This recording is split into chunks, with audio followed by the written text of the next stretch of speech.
सभी का बहुत बहुत स्वागत है आप सभी का मुद्दे की चर्चा में।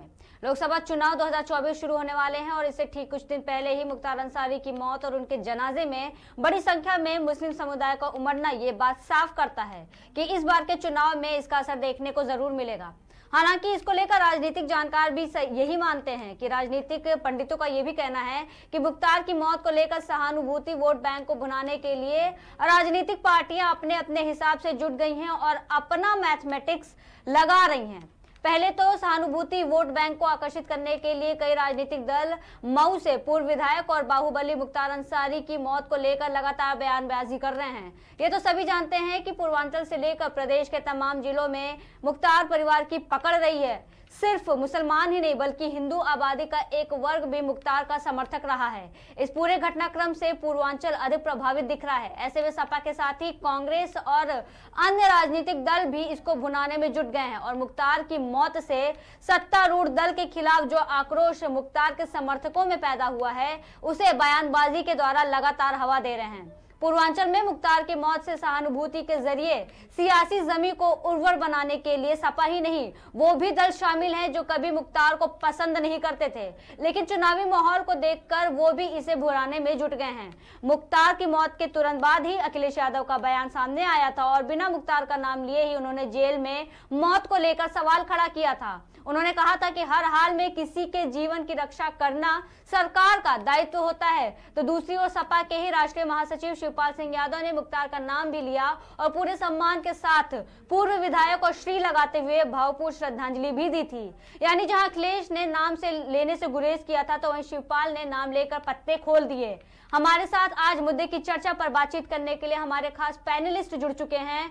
बीजेपी से बता दें कि विवेक श्रीवास्तव जी जुड़े हैं, कांग्रेस से धनंजय पांडे और सपा से अश्विनी। आप सभी पैनलिस्ट का बहुत बहुत स्वागत है। जिस तरीके से मुख्तार अंसारी का मौत को लेकर के जो राजनीति रंजिश चल रही है, क्या लगता है कि इससे किसको कितना फायदा मिलने वाला है? विवेक जी, आपसे शुरुआत करते हैं। देखिए रत्ना जी, मुख्तार अंसारी कोई साधु संत नहीं थे। 8 से ज्यादा मुकदमों में सजा पा चुकी, बहुत से मुकदमों के अंदर ट्रायल थे, सामान्य अपराधी भी नहीं थे। दुर्दांत शब्द की सीमा भी उनके अपराध के साम्राज्य से छोटी पड़ जाती। वो स्वयं में अपराध की सरकार, तमाम सरकारों के लिए चुनौती थे, या कह लीजिए सरकारों की उनके साथ गलबहियां थी। कल्याण सिंह जी के समय में जब पुलिस मुख्तार को ढूंढ रही थी तो हरियाणा के तत्कालीन मुख्यमंत्री के फार्म हाउस पे आराम फरमा रहे थे, क्योंकि पुलिस खाली हाथ लौट आई थी। इस बार भी तमाम मुकदमों में वांछित होने के बाद ये ट्रांसफर होकर के चले गए थे, पंजाब में आराम फरमा रहे थे। और पंजाब की कांग्रेस सरकार ने करोड़ों रुपए अपने टैक्स पेयर का पैसा इस पे फूंक दिया कि ये उत्तर प्रदेश ना जा सके, उनकी कानूनी प्रोसीडिंग ना शुरू हो सके। सिस्टम यही था, कानून यही था, अदालत यही थी, पुलिस यही थी, लेकिन योगी आदित्यनाथ जैसा जो इच्छा शक्ति का मुख्यमंत्री, तमाम पूर्व मुख्यमंत्री ऐसे थे जो माफियाओं के कुत्तों से हाथ मिलाते हुए जिनकी फोटोएं पब्लिक डोमेन में वायरल है।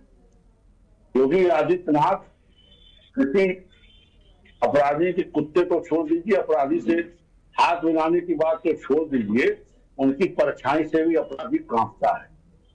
और बाबा का बुलडोजर ऐसे अपराधियों के किले को उठा करके नेस्तनाबूद कर देता है।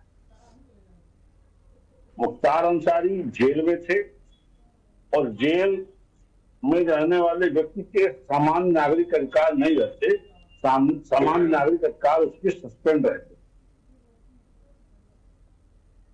8 मुकदमे की सजा थी, उनको शिकायत हुई तबीयत खराब थी, उनको लाया गया अस्पताल, फिर वहां डॉक्टरों ने देखा, उनको वापस किया गया। जब 8 मुकदमे होते तो आदमी तो खुद ही हार्ट बीटिंग बढ़ जाती है, हार्ट अटैक आने लगता है। उनकी मृत्यु हार्ट अटैक से हुई है, तमाम डॉक्टरों के पोस्टमार्टम रिपोर्ट में आ चुका है। इसके बावजूद भी प्रशासन ने न्यायिक जांच के आदेश और सारी जांचों का वहां आदेश कर दिया है, जांच शुरू हुई है, 1 महीने के अंदर रिपोर्ट देने के लिए कहा गया है। अब रही बात, जो लोग कहते साथ जनाजे की भीड़ आई थी, कि ऐसे वर्ग की भीड़ है रत्ना जी। आपने देखा होगा मुंबई बम कांड के अभियुक्त मेनन के भी जनाजे में बहुत भीड़ थी। तो अब अगर कुछ लोगों को ऐसे लोगों के जनाजे में जाकर के सुकून मिलता है कि उनकी समस्या है, हमें इससे वास्ता नहीं है। कानून अपना काम करता है। कानून के रिकॉर्ड में चूंकि अदालत आकर मुकदमों में मुख्तार अंसारी को सजा सुना चुकी थी, वो अपराधी था। जो उसको स्त्री लगाता हो, जो उसको मानदेय लगाता हो, ये उसकी समस्या है। उसका मतलब उसकी भारत की न्यायिक प्रक्रिया में आस्था नहीं है। आज वो हमारे यहाँ से कहने का विषय नहीं है। 68 मुकदमों में मुख्तार अंसारी को अदालत सजा सुना चुकी। तो अब मुख्तार अंसारी अपराधी है और मुख्तार अंसारी हार्ट अटैक से मरा है।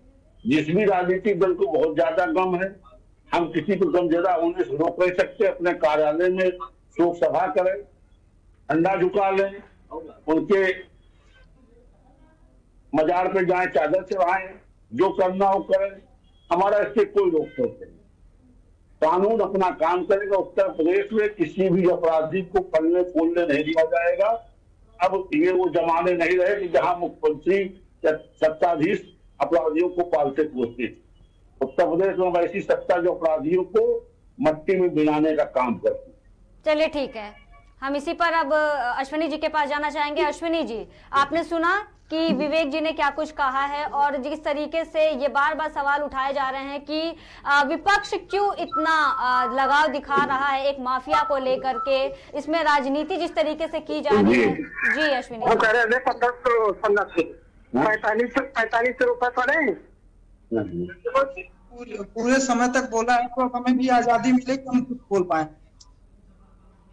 जी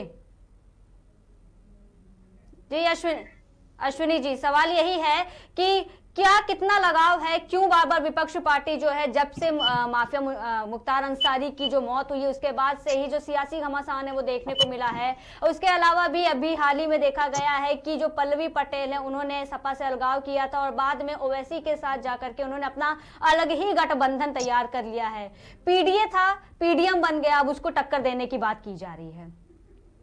जी मैम, सर्वप्रथम इनको बता दें कि आपने जब कहा कि माफिया की मृत्यु पे विधवा विलाप समाजवादी पार्टी या फिर विपक्षी दल के नेता क्यों कर रहे हैं, तो आपको समझ में आना चाहिए जब देश में कोई भी व्यक्ति मरता है, किसी की भी मृत्यु होती है, तो जितनी भीड़ मुख्तार अंसारी के जनाजे में थी, इससे ये सिद्ध होता है कि भले ही देश के उनके विरोधी नेताओं में उनकी छवि माफिया की रही हो, लेकिन वहाँ के जनमानस में मुख्तार अंसारी का राज अभी भी है। और मुख्तार अंसारी एक लोकप्रिय जनप्रिय विधायक के रूप में 5 बार विधायक रहे, फिर सांसद उनके भाई अफजाल अंसारी हैं और विधान लोकसभा के फिर प्रत्याशी भी बनाए गए हैं। उनके पुत्र अब्बास अंसारी आज के समय में भी विधायक बने बैठे हैं। अब बताइए, जिनका परिवार शुरू से क्रांतिकारी रहा है, आपको जानकारी के लिए बता दूं कि अभी तो बहुत सारे इंटरव्यू या फिर मीडिया प्रोग्रामों में ये चल रहा है कि मुख्तार अंसारी का परिवार कितना क्रांतिकारी रहा है। इनके जो नाना रहे ब्रिगेडियर उस्मान, जो देश की आजादी में अपने प्राणों की आहुति देते हैं। आपको बता दें कि इनके जो दादा रहे, इन्होंने कांग्रेस पार्टी के अध्यक्ष के रूप में अपना पूरा समय दिया और अपनी कोठी दान देने का मुख्तार अंसारी के पास एक बहुत बड़ा रिकॉर्ड हासिल है। मुख्तार अंसारी का जो परिवार है, राजनीतिक परिवार होने के साथ जो सामाजिक आर्थिक और आज के समय में गरीबों के मसीहा के रूप में अपने आप को जिस प्रकार से उन्होंने स्थापित किया है, ये इनके पल्ले नहीं चढ़ रहा है। और भारतीय जनता पार्टी ने हमेशा से पैदा की है। गरीबों का मसीहा कैसे हो सकता है? जी मैम, एक माफिया गरीबों का मसीहा कैसे हो सकता है?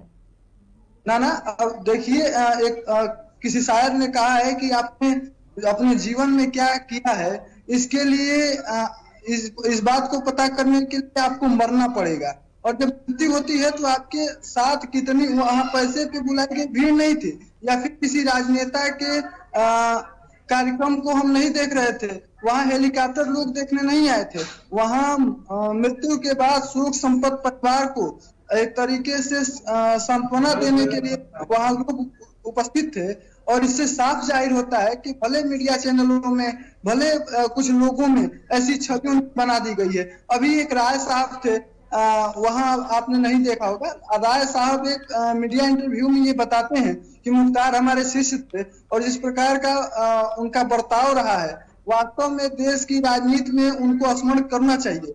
और ये बताते बताते कि मुख्तार कितने सरल स्वभाव के व्यक्ति थे, ये बताते बताते उनके आंसू निकल जाते हैं।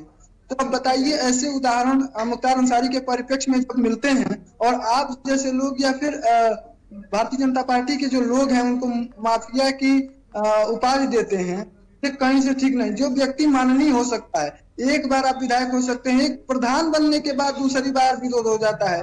मैम 5-5 बार विधायक रहना, फिर उसके बाद सांसद रहना, फिर परिवार के लोगों को आगे करना। उनके चाचा खुद उपराष्ट्रपति रहे हामिद अंसारी साहब। तो ऐसा परिवार जो आजादी में अपना खून बहाता है, और मुखिया के चुनाव में आपने देखा होगा, एक चुनाव जीतने के बाद लोग दूसरे चुनाव को नहीं जीत पाते, और इतने बड़े राजनीतिक परिवार से आने के बाद भी जितने सरल स्वभाव के मुख्तार अंसारी थे। अभी एक कहानी यहाँ हमारे जनपद के साथी हैं, एक लेकर के गए थे, एक बिटिया की शादी करानी थी, कोई तिवारी जी थी। तिवारी जी जब वहां गई तो वहां उन्होंने जब अपने दर्द को कहा, तो अफजाल अंसारी ने कहा कि घर कहाँ है, भोज। ठीक है अश्विनी जी, हम धनंजय जी से भी सवाल लेना चाहेंगे। धनंजय जी, आपको आवाज आ रही है? जी मैडम, आवाज आ रही है। जी अश्विनी जी, हम आपके पास दोबारा आएंगे। धनंजय जी, आपने सुना जो कुछ भी अश्विनी जी ने कहा। सवाल यही है आपसे भी कि किस तरीके से जो बार बार मुस्लिम कैंडिडेट्स को टारगेट किया जा रहा है। आपकी आवाज नहीं आ पा रही है मैडम। धनंजय जी, आपको आवाज आ रही है अभी? जी, अभी कभी क्लियर आ रहा है, कभी नहीं आ रहा। धनंजय जी, थोड़ा आप नेटवर्क का देख लीजिए, आपके साइड से मे भी कुछ इश्यू होगा। मेरे साइड नेटवर्क ठीक है मैडम। अभी आपको आवाज आ रही है हमारी? जी अभी आ रही है। जी, आपने सवाल सुना या मैं सवाल को दोबारा दोहराऊं? दोहराइए मैडम। जी, मुस्लिम कैंडिडेट्स को जिस तरीके से बार बार टारगेट किया जा रहा है, और अभी ऐसा कहा जा रहा था कि जो विपक्ष है वो साथ में एकजुट होकर के ये टक्कर देने वाला है मौजूदा सरकार को, जो बीजेपी है। लेकिन अब जिस तरीके से पीडीएम का भी गठन किया गया है, पल्लवी पटेल ओवैसी के साथ आई हैं, और ऐसे में बार बार ये बोला जा रहा है, सपा को टारगेट किया जा रहा है कि उनका जो पीडीए फॉर्मूला था, जो फैक्टर था, वो ए जो है उसका डेफिनेशन इनके लिए बार बार बदलता रहता है। जी प्रश्न हमसे है क्या? धनंजय जी से है, हम आपके पास आएंगे अभी अश्विनी जी। जी मैं एक बार चाहूंगा कि पुनः सवाल को दोहराइए थोड़ा सा। धनंजय जी, मुद्दे की चर्चा पर आप हैं, आप बताइए कि जिस तरीके से मुस्लिम कैंडिडेट्स को लेकर के जो लड़ाई चल रही है, क्या लगता है कि ये किसके पक्ष में जाने वाला है? क्योंकि मुख्तार अंसारी को लेकर के राजनीति जो की जा रही है, जिस तरीके से विपक्ष का जो लगाव है मुख्तार अंसारी को लेकर के, उस पर सवाल बार बार उठाए जा रहे हैं। विवेक जी, हम आपको अभी बोलने का मौका देंगे, पहले हम धनंजय जी से जवाब जान लें। जी धनंजय जी। मैम, हमेशा से आज जो सत्ता में काबिज लोग हैं, इन लोगों ने हमेशा से मुस्लिम समुदाय के लोगों को टारगेट किया है, और मुस्लिम भाइयों को जो है कि हमेशा से टारगेट करने के साथ साथ जब भी चुनाव के ऐसे मौके आते हैं तो उन्हें यूज भी किया जाता है। ये सत्ता के लोग उन्हें यूज भी करते हैं। अब मुस्लिम समुदाय के लोगों को तय करना है कि हमें इन सत्ताधारी लोगों के साथ रहना है या एक निष्पक्ष और जो लोग हैं, ये विपक्षी दल है, उनके साथ रहना। अब तो ये समुदाय के लोग ही तय कर पाएंगे। जी विवेक जी, ये तो बार बार कहा जाता है कि जो मुस्लिम हैं उनका इस्तेमाल तो आपके सरकार में होता ही है, वो सिर्फ माइक उठाने और दरी बिछाने के काम तक ही सीमित रह जाते हैं। विवेक जी, जवाब दीजिए इस पर। मैम, हर समुदाय के लोगों का हमने सम्मान किया है, और जब आप कही थी कि पीडीए और पीडीएम का अंतर क्या है, एक जवाब मेरा छूट गया था, लेते चले इसको। जल्दी दीजिए अपना जवाब जी, फिर हम विवेक जी पर भी से जवाब लेंगे। मैम एक मिनट, जैसे त्वरित टिप्पणी है मेरा, जैसे आपने कहा कि पीडीएम और पीडीए जो था पिछड़ा दलित अल्पसंख्यक के साथ ए का मतलब आदिवासी, ए का मतलब अगड़ा हो जाता है। तो हम सर्व समाज के लोगों को लेकर चलने की बात करते हैं, और जिन्होंने पीडीएम बनाया है जैसे पल्लवी पटेल और आप एक सीमित मुस्लिम नेता की बात कर रहे हैं जी, ओवैसी कर रही हैं, तो आपको 10 हाँ एक सीमित नेता उनको हम कहेंगे। हैदराबाद छोड़ के हैदराबाद की बिरयानी को कहीं खा नहीं पाएंगे, ये तय है। लेकिन जो पिछड़ा दलित अल्पसंख्यक के साथ अगड़ा जो हमसे जुड़ेगा, इसमें बड़ी बात यह है कि हर जाति हर संप्रदाय की बात करने से ही किसी दल का विस्तार हो सकता है। और शुरुआती दौर से हम कहते आए हैं कि जात का कोयरी कुर्मी अहित मुनिया भर चमार प्रसाद पासी बिन मलापाल प्रजापति लुहार कुम्हार डोम कम करनाई तुराह जुलाह जो भी है, एक स्वर में एक धागे में पिरो के जब देश की अखंडता और देश की एकता के लिए काम करेगा, तब जाके देश का सर्वांगीण विकास हो सकता है। तो हम विकास की बात करने वाले हैं। और 2024 का चुनाव बेरोजगारी, महंगाई, भुखमरी के साथ ये तमाम ऐसी बातें हैं जो जनता के मुद्दे हैं, ये बीच में हम लेकर के जाएंगे और इस पे भारतीय जनता पार्टी को घेरने का काम करेंगे। ठीक है विवेक जी, आप इस पे जवाब दीजिए।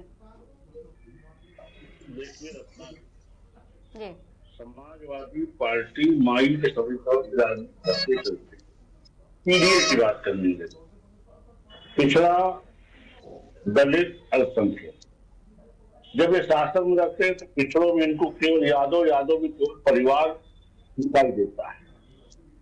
इन्हीं के शासन में राजू पाल की हत्या हुई, प्रयागराज से वो पिछड़ा वर्ग से थे, बलिया समाज से थे, विधायक थे।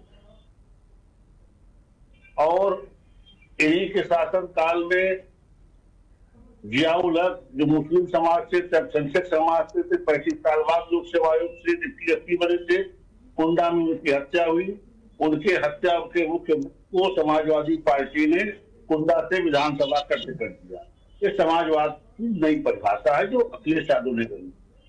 इन्हीं के शासन काल में मुजफ्फरनगर दंगे के बाद इन्हीं के शरणार्थी शिविरों में मुसलमानों के 60 बच्चे ठंड से मर गए। तब जब अखिलेश यादव एक कैंप में सैफई के नाम से लिख रहे। ये अल्पसंख्यकों के प्रति इनका प्रेम है। रही बात दलितों की, तो दलित तो कहीं के एजेंडे में है नहीं। बहन जी का गेस्ट हाउस कांड इनके दलित प्रेम की जीती जागती मिसाल है। ये पीडीए का फार्मूला इनका है कि परिवार डेवलपमेंट अथॉरिटी, और ये इनके इस नारे को इनके विधायक भी नहीं समझ पाए, समझते समझते इनकी पार्टी से विदा हो गए। रोज समाजवादी पार्टी क्षय हो रही है, रोज उसके लोग टूट रहे हैं। अखिलेश यादव टिकट नहीं तय कर पा रहे, आज किसी को देते कल किसी को देते हैं। एसटी हसन को टिकट देते हैं, काट के उसी मीरा को दे देते हैं। आजम खान कहते हैं आप लड़िए, जेल मिलने जाते हैं, फिर समझाने भेजते हैं, फिर दिल्ली से लाके लड़ा देते हैं। इनके यहाँ जो टिकट बदलने का खेल चल रहा है समाजवादी पार्टी के नेतृत्व की अपरिपक्वता को साफ दर्शाता है।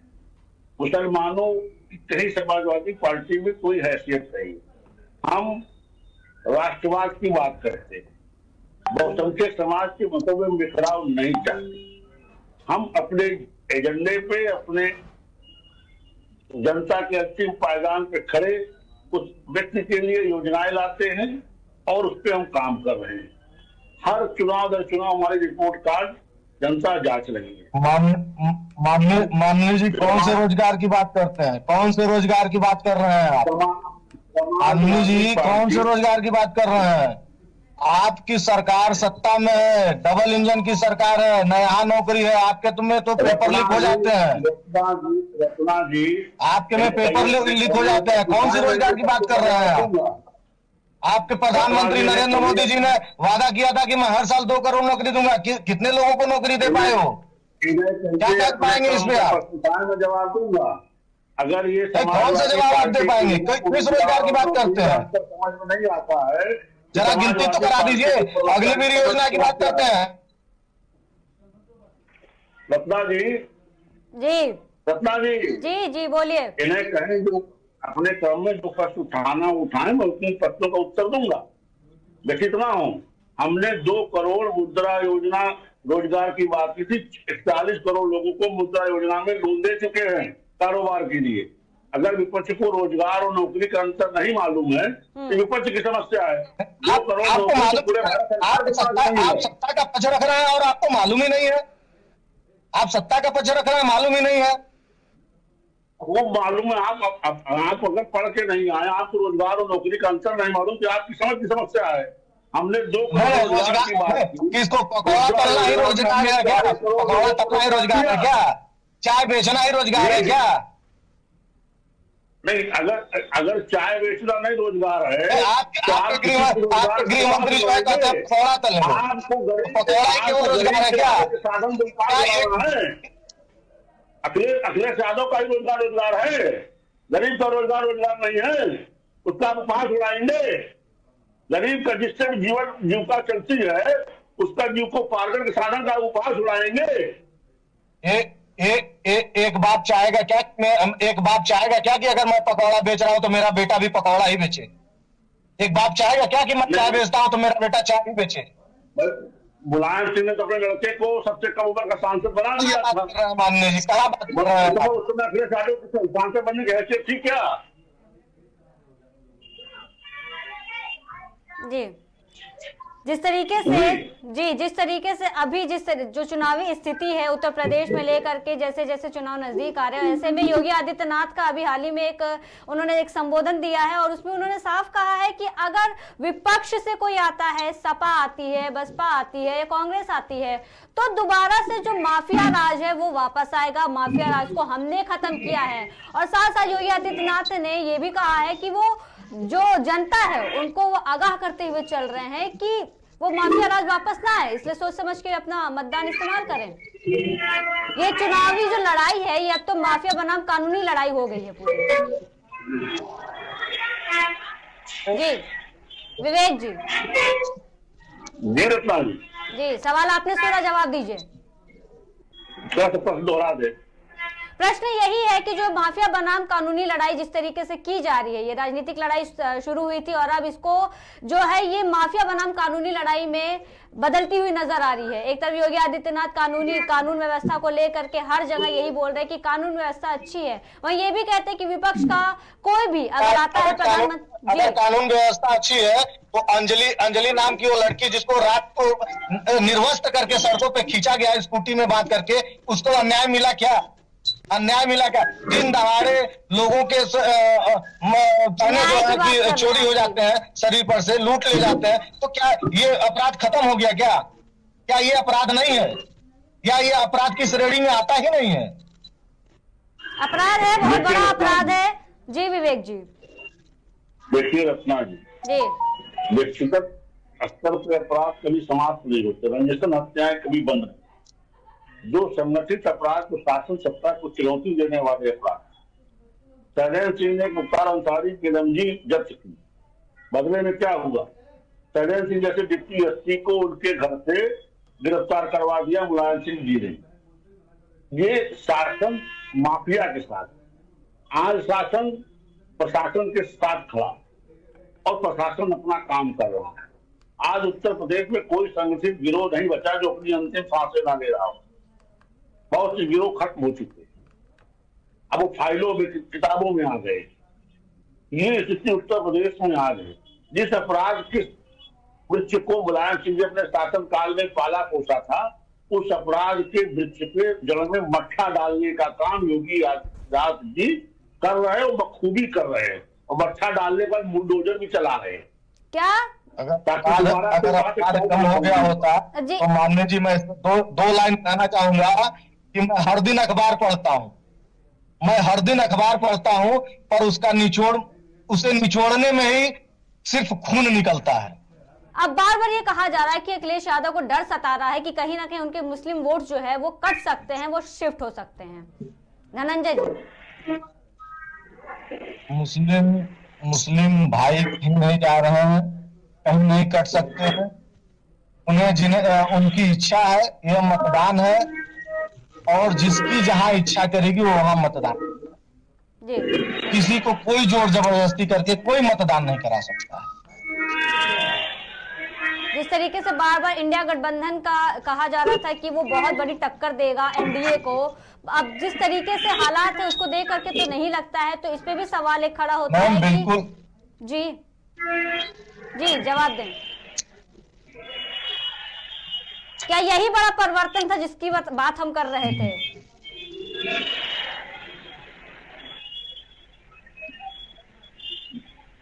तो ठीक है विवेक जी, आपको हमारी आवाज आ रही है?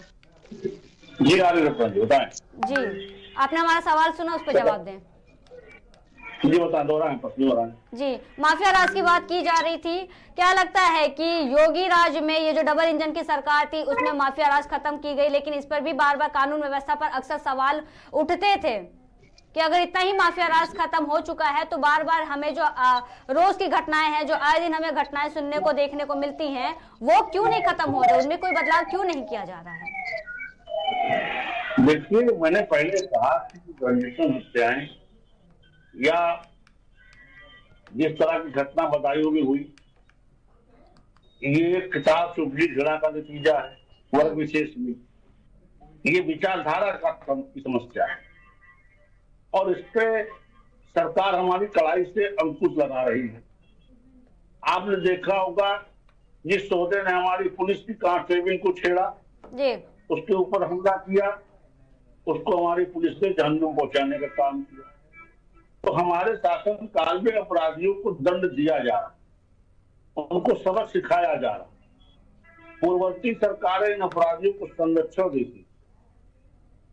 गायत्री प्रजापति मुख्यमंत्री आवास के बगल में बलात्कार करते थे, उनको अखिलेश यादव विधानसभा का टिकट देते और चुनाव प्रचार करने जाते। हमारे शासन में गायत्री प्रजापति जेल में सजा भी पा चुके। एमके कोर्ट की स्थापना हमने की ताकि ये विधायकों सांसदों के मुकदमे का शीघ्र निपटारा हो और इस शासन सत्ता विधानसभाओं और संसदों की कूड़ा करकट साफ हो। जो अपराध की बिस्बेल इन संस्थानों तक पहुंच गई है, उस बिस्बेल को वहां से निकाल फेंका जाए। ये हमारी सरकार देती है। अभी पेपर लीक की घटनाओं को लेकर के राजस्थान से लेकर उत्तर प्रदेश तक सवाल था। हमारी सरकार ने पेपर लीक पे कानून बनाया, 1 करोड़ रुपए तक जुर्माना और 10 साल तक की कैद की व्यवस्था की है। हम हर मोर्चे पे काम कर रहे हैं। हम अपराध मुक्त भारत बनाने के लिए काम कर रहे हैं। उत्तर प्रदेश में संगठित गिरोह को नेस्तनाबूद हमने किया। नहीं, ये ऐसे गिरोह थे, अतीक अहमद का 45 साल का अपराध का कार्यकाल था। किसी मुकदमे में उसकी सुनवाई की नौबत नहीं आती थी। अगर आ गई तो गवाह आकर अदालत के पहले मर जाते थे या अपना बयान बदल देते थे। ये भारतीय जनता पार्टी का शासन है कि मुख्तार जैसे अपराधी को 8 मुकदमे सजा हो गई। और ये तब हो पाया जब योगी आदित्यनाथ जैसा दृढ़ इच्छा शक्ति का मुख्यमंत्री बैठा। उनकी दृढ़ इच्छा शक्ति को सलाम है। न किसी मुख्यमंत्री की हैसियत नहीं थी कि मुख्तार अंसारी को पंजाब की जेल से ले आ पाता।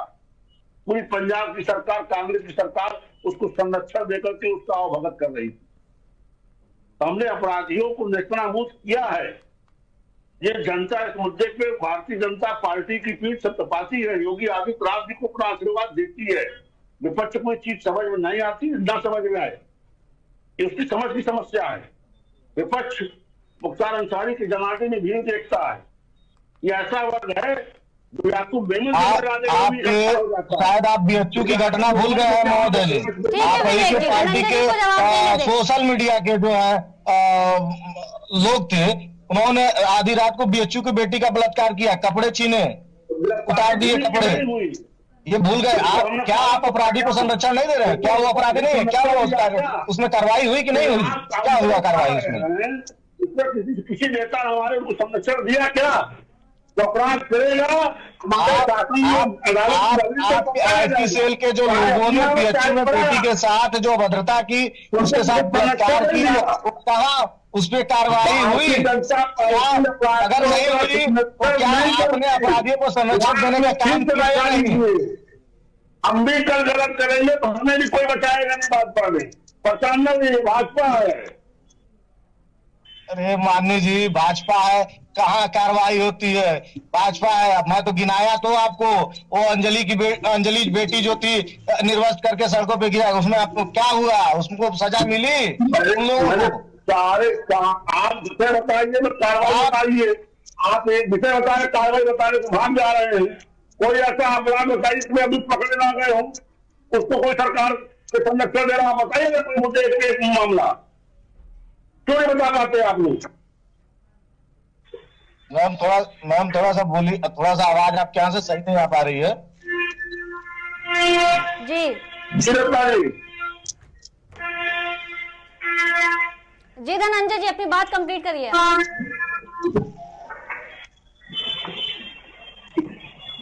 हेलो धनंजय जी, आपकी आवाज हमें आ रही है, आप अपनी बात कंप्लीट करिए। हेलो विवेक जी, आप अपनी बात कंप्लीट करिए, तब तक धनंजय जी हमसे फिर से जुड़ जाएंगे। आप अपनी बात कंप्लीट करिए।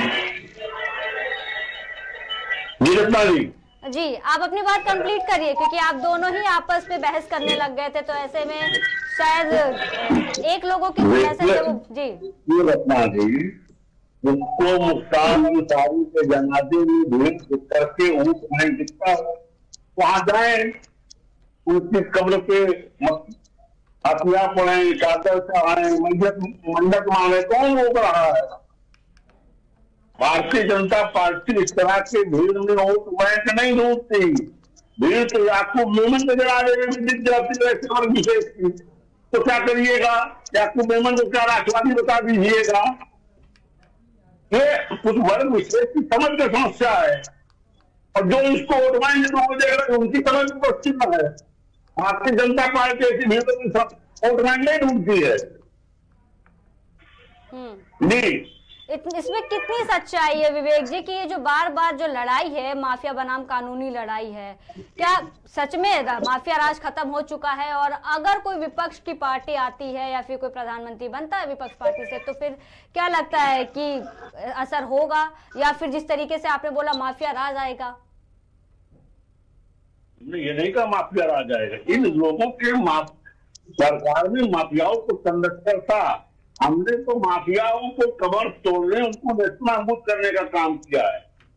आज स्थिति ये है जी कि दूर दूर तक कहीं विपक्ष को उम्मीद नहीं दिखाई दे रही है। विपक्ष हताश है, निराश है, मुद्दा विहीन है। भारतीय जनता पार्टी की दिल्ली में 2024 में प्रचंड बहुमत के साथ सरकार बनने जा रही है।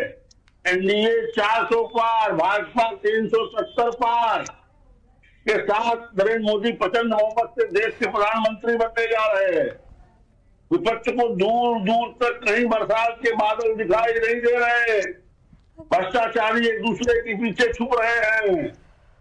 जो जेल में है वो सजा याफ्ता के पल्लू के पीछे छुप रहे हैं। एक दूसरे को गाली देने वाले एक दूसरे के पीछे छुपने के ईडी सीबीआई से बचने की कोशिश कर रहे हैं।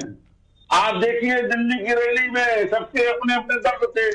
किसी ने देश के आम आदमी के लिए, गरीब के लिए, नौजवान के लिए कोई योजना, कोई एजेंडा तय किया क्या? ठीक है विवेक जी, बहुत बहुत धन्यवाद आपका हमारे साथ मुद्दे की चर्चा में जुड़ने के लिए, साथ ही सारे पैनलिस्ट का भी जो हमारे साथ मुद्दे की चर्चा में जुड़े। बता दें कि योगी आदित्यनाथ ने ये कहा है कि माफिया राज उन्होंने खत्म किया है और विपक्ष या सपा के आने से वो माफिया राज फिर से आ जाएगा। खैर ये तो आने वाला वक्त ही बताएगा। वहीं आपको बता दें कि एक बयान में कृष्णा पटेल के नेतृत्व वाली पार्टी ने कहा है कि उसने अपनी अगली सूचना लोकसभा चुनाव के लिए जो है घोषित उम्मीदवारों की सूची रद्द कर दी है। इससे पहले पार्टी ने 3 सीटों पर चुनाव लड़ने की बात कही थी। वहीं अपना दल ने 2022 का उत्तर प्रदेश विधानसभा चुनाव समाजवादी पार्टी एसपी के साथ गठबंधन में लड़ा था, जिसमें पटेल एसपी के टिकट पर चुनाव लड़ रही थी। वहीं पल्लवी पटेल का अखिलेश यादव पर तंज कसते हुए यह भी कहा गया था कि पीडीए में ए को लेकर कंफ्यूजन था, कभी वो अल्पसंख्यक, कभी अगड़ा तो कभी ऑल हो गया। इस कंफ्यूजन को दूर करने के लिए हमने यानी कि जो गठबंधन है एम जोड़ा है, जिसका मतलब पिछड़ा, दलित, मुसलमान है। बता दें कि सपा से गठबंधन तोड़ने के बाद पल्लवी पटेल ने सपा प्रमुख अखिलेश यादव पर निशाना साधा था और कहा था कि 2017 में सपा के 47 विधायक जीते थे। साल 2022 में ओम प्रकाश राजभर, संजय चौहान, केशव प्रसाद देव मौर्य, जयंत चौधरी, राजमाता कृष्णा पटेल आए।